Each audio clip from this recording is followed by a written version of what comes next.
Hey everyone, I'm Paul Walker from the G8 Spoilers channel. It is a rainy, miserable Tuesday here in New York, but honestly the weather matches the absolute storm that just hit Port Charles. Today we are breaking down the craziest showdown of the year. Jason is back, Anna is unleashed, and Cullum is finally getting exactly what he deserves. Let's get right into this mess. So let's just set the scene for a second, because I am still shaking from watching this play out. We have Jen Sidwell and Ross Cullum sitting there having this tense little meeting about negotiating control of the piers. The piers, Sunny Corinthos' territory. These two absolute villains really thought they had the entire city of Port Charles wrapped around their little fingers. They are sitting there talking business, dividing up the criminal underworld like they are playing a game of Monopoly, completely oblivious to the hurricane that is about to hit them. And honestly, it is so satisfying to watch arrogant bad guys get way too comfortable right before their entire world collapses. But Cullum, man. Cullum was really sitting there acting like he was the new king of the WSB. He made himself Jack Brennan's new boss. He was hunting down Rocco Falconeri. He was cornering Danny and Charlotte Cassadine in the Windermere tunnels. He thought he was completely untouchable. He really did. And Sidwell was just as bad, sitting there with all his power, and his money still obsessed with finding out who killed his son, Marco Rios. Sidwell has been tearing the city apart looking for Marco's killer. He has been theorizing with Ava Jerome, listening to Cassius try to blame poor Lucas Jones. And all this time, the real killer was sitting right across the table from him, just casually negotiating peer control. The audacity of Ross Cullum is actually insane when you think about it. Then it happens. The moment we have all been waiting for. The door just gets absolutely smashed open, kicked right off the hinges. And who was standing there? Jason and Anna Devane. You guys, I literally screamed at my screen. I am not even going to pretend I was cool about it. Total chaos. Just absolute insanity. We knew Steve Burton was coming back from his hiatus. We knew his contract status was solid. But to have him make his grand re-entrance like this, perfection. First draft perfection that they didn't even need to edit. Jason is fresh out of that horrible WSB black site prison in Jakarta. He has been rotting in there for weeks, living under who knows what kind of terrible conditions, all because he took the fall for Rocco shooting Cullum. Jason sacrificed his own freedom to protect Dante and Lulu's kid, and now he is back. He looks rough. He looks mad, and he looks like he is entirely done playing games with these WSB corrupt suits. He just storms into that room with this dark, lethal energy that only Jason can pull off. And right beside him is Anna. Let's talk about Anna Devane for a second, because wow, she's not in a hospital gown. She's not locked in some maximum security facility in France. She's in full, classic Anna Devane tactical agent gear. The leather, the boots, the whole look. She looks like the legendary super spy we all know and love. We heard she escaped her clinic, hijacked a car, and got caught. We heard they were transferring her. But clearly Anna had other plans. Maybe Valentine Cassadine got to her and helped her escape. Or maybe Anna just broke herself out because she is Anna freaking Devane and nobody puts her in a corner. Whatever happened, she made it back to Port Charles and she's out for absolute blood. So Jason doesn't even say a word at first. He just walks right up to the table and slams this massive file of evidence down. Boom. Right in front of Sidwell and Cullum. He just throws it down and reveals the ultimate truth. The evidence proves without a shadow of a doubt that Ross Cullum is the one who murdered Marco Rios. Not Lucas Jones. Cullum. I just need to pause and appreciate the look on Sidwell's face right then. The shock. The absolute mind-bending realization that he has been partnering with the man who slaughtered his own son. Sidwell has been grieving Marco. He has been demanding retribution. Remember when Cassius, aka Fake, Nathan West tried to plant the idea that Lucas turned on Marco Ava, shut that down so fast, insisting Lucas would never do something so heinous to his own boyfriend.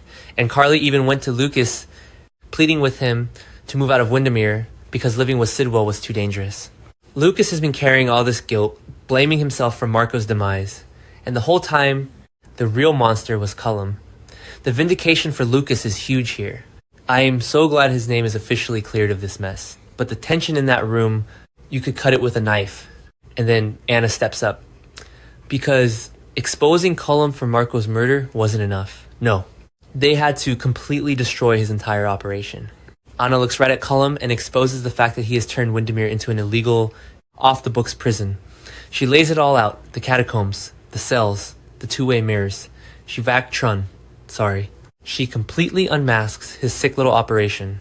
She tells Sidwell and everyone else that Cullum has been running a rogue dungeon right under their noses on Spoon Island. This part hit me really hard, honestly, because we know who is trapped down there right now, Jocelyn Jax. Jocelyn has been locked in that sub-basement cell by Cassius, waiting for a chance to strike back with those makeshift weapons.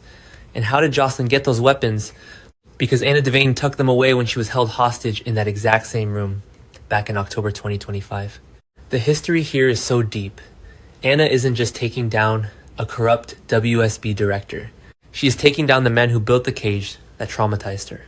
She is getting justice for her own past trauma, and she is saving Carly's daughter in the process.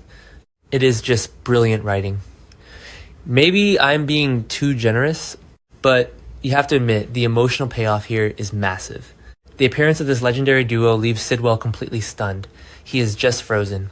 He is looking at the evidence, looking at Jason, looking at Anna, and then looking at Cullum. And you can see the exact second that Cullum realizes his days are numbered. The arrogance just completely drains out of his face. The sweat starts forming. He knows it is over. Every single one of his crimes, all the blackmail, the murders, the illegal detentions, it is all being laid bare in front of the most dangerous people in Port Charles.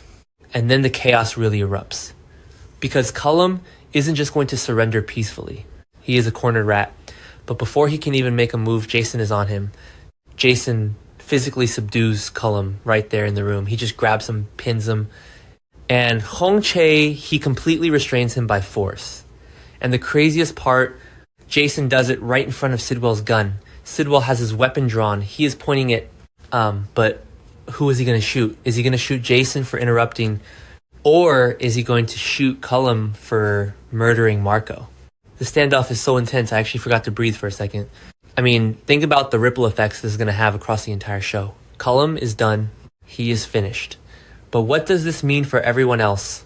Danny and Charlotte Cassadine were just cornered by Cullum in the Windermere tunnels. Does this mean they are safe now? Did Jason break away from subduing Cullum to go find his son? Danny broke into that castle specifically to find dirt to free Jason from the WSB prison. And now Jason is the one who broke himself out and is taking down the guy threatening Danny. The father-son dynamic here is going to be so emotional when they finally reunite. I am already preparing the tissues, you guys. And what about Rocco Falconeri and Britt Westbourne? They are currently fugitives. Rocco went on the run with Britt because Cullum figured out that Rocco was the one who actually shot him on the pier. Dante and Lulu have been tearing their hair out, putting their hostility aside to launch a desperate manhunt for their kid. Lulu has been drowning in guilt because she got Rocco the fake passport. But now, if Cullum is exposed and taken down by Jason, does that mean Rocco and Britt can come home? Or is the WSB still going to come after a teenager for pulling a trigger? The legal mess is still huge. But at least the immediate threat of Cullum hunting them down is neutralized. Let's be real for a second though. What is Sidwell going to do now? Sonny Corinthos just had a whole strategy session with Laura Collins about blackmailing Pascal to turn on Sidwell. Sonny wants Sidwell gone. Rick Lansing told Sonny to eliminate Sidwell. And now Sidwell is standing in a room with Jason holding a gun, realizing his entire empire is crumbling. Sidwell is a dangerous, vengeful man. If he doesn't shoot Cullum himself, he might just declare war on everyone in that room. The power vacuum this is going to create on the docks is going to be insane. And we can't forget about the absolute circus happening over at Willow's house. Jack Brennan is literally lying paralyzed on the floor because Nina accidentally stabbed him with Drew's medicine. Valentine is fighting with Carly about hiding Brennan in her attic. Willow is having a full-blown panic attack because she needs Brennan to keep Drew in line. And Drew is in the back room wiggling his fingers trying to escape. It is a complete madhouse. But with Cullum taken down by Jason and Anna Brennan's, WSB boss is out of the picture. Does this mean Brennan is going to wake up from his paralysis and take his job back? Or is Valentine going to use this chaos to eliminate Brennan entirely? Honestly, I am just so overwhelmed by how many storylines are colliding right now. The writers have been weaving this massive web for months. The Marco Rios murder, the WSB corruption, Jason's false confession, Anna's trauma, Jocelyn's kidnapping the teen rebellion with Danny and Rocco. It all traces back to Cullum and Sidwell. And seeing Jason and Anna team up to kick the door down and deliver justice is exactly the kind of classic soap opera moment we watch this show for. It feels like old school General Hospital. It feels earned. Okay, that sounded a bit dramatic, but you get what I mean. Sometimes this show drags things out for way too long. Sometimes I sit here typing these recaps and I just want to pull my hair out because the pacing is so clunky. But episodes like this, scenes like this, Pier Showdown, this is why we stick around. This is why we care. Because when GH hits, it hits hard. I don't even know how they are going to top this tomorrow. Is Jason going to hand Cullum over to Dante and the PCPD? Or is Sidwell going to execute Cullum right there on the docks? And where is Joe Fitzpatrick in all this? The new detective is supposed to be carrying out an investigation with Chase, but we all suspect Joe is secretly working for Sidwell. If Joe shows up at the piers, things could get even messier. So yeah, total chaos. Jason is back, Anna is a badass, Cullum is ruined, Sidwell is shocked, and I am exhausted just trying to process it all.